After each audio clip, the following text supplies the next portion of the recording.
C'était l'épilogue de la guérilla du Nankahuazu, où le Che s'est retrouvé presque seul face à une armée entière, épaulée par la CIA, alors qu'il rêvait de porter le feu de la révolution dans toute l'Amérique du Sud.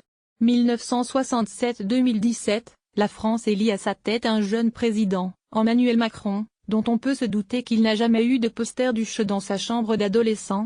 Se réclamant d'une ère post-idéologique, il se couronne lui-même devant le symbole abstrait d'une pyramide, en proposant au peuple fatigué l'union de la gauche et de la droite, du capital et du social, de l'économie et du politique. Cette comparaison, volontairement violente, montre à quel point l'époque a changé.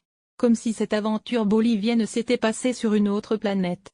Qui peut se reconnaître aujourd'hui dans la pensée du Che, le promoteur d'une société qui ne vend pas, mais livre les produits et où les ouvriers sont récompensés par l'État?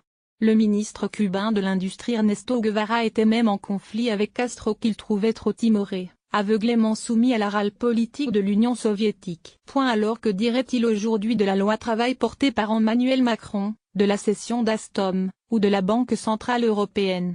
Le seul fait de poser la question semble déjà incongru. Le fossé qui s'est creusé dans la façon d'aborder l'action politique est aussi abyssal. Lorsqu'Emmanuel Macron bâtit sa campagne, il prend soin d'engranger les ralliements de tous bords. Au gouvernement, le poids des ministres est soigneusement pesé, l'économie pour la droite, des portefeuilles régaliens plus à gauche, l'écologie entre les mains d'un écologiste. Lorsque le Che constitue son commando bolivien, la démarche est opposée.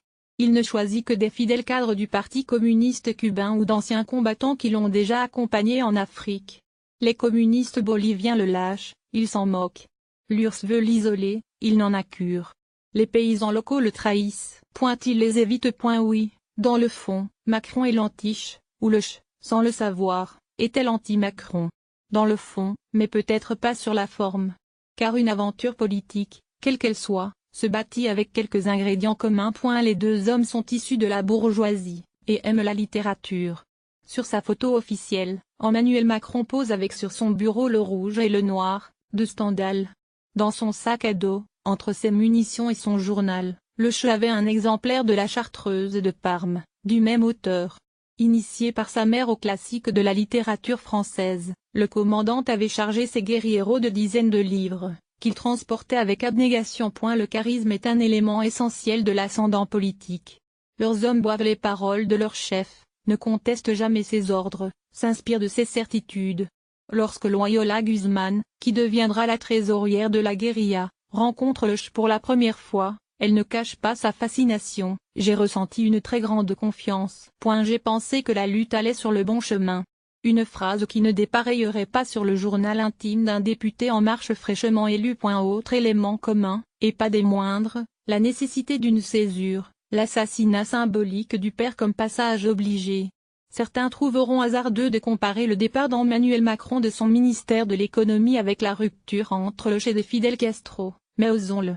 Lorsque le 30 août 2016 le futur président français prend sa navette fluviale pour présenter sa démission à François Hollande, le geste est fondateur.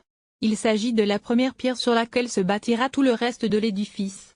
Lorsque le Che rentre de la conférence d'Alger le 15 mars 1965, où il y a une fois de plus fustigé la complicité tacite des pays socialistes avec les pays exploiteurs occidentaux, et qu'il est convoqué dans le bureau de Fidel Castro, l'intensité dramatique et le sens sont les mêmes.